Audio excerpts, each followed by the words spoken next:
Con Alfonso Miosi, coach dell'Athletic Club Palermo, il primo tempo sembrava promettere molto bene, poi cosa è successo al rientro sul parquet? Fondamentalmente è successo che nel secondo tempo abbiamo fatto 2 errori e abbiamo preso 2 gol. Per adesso gira così, l'avevo detto nell'intervista pre-gara, mentalmente non siamo al massimo e purtroppo quando facciamo errori prendiamo gol.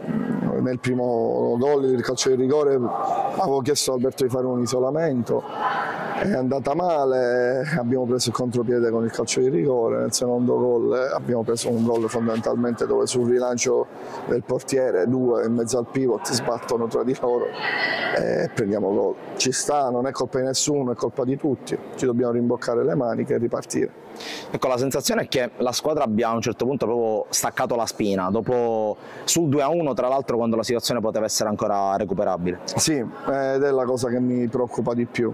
Ovviamente ci può anche stare perché comunque io ho una panchina dove ci sono dei giovani e quindi magari un palazzetto pieno, partite importanti, non è da tutti, ma proverò lunedì a parlare con i ragazzi, vediamo cosa è successo, ci rimbocchiamo le maniche e ripartiamo. Ecco, anche perché si torna per fortuna subito a giocare e sabato l'avversario è un altro avversario di spessore perché arriva l'Alcam. Sì, però come ho sempre detto ai ragazzi, noi dobbiamo pensare partita dopo partita.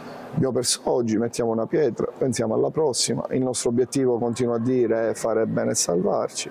Penso che fino ad oggi abbiamo fatto bene. Oggi non abbiamo fatto male, soprattutto nel primo tempo, penso abbiamo meritato anche il vantaggio. Poi nel secondo tempo può capitare, abbiamo fatto un tempo bene noi, il secondo noi siamo calati, loro sono saliti in cattedra e hanno vinto la partita.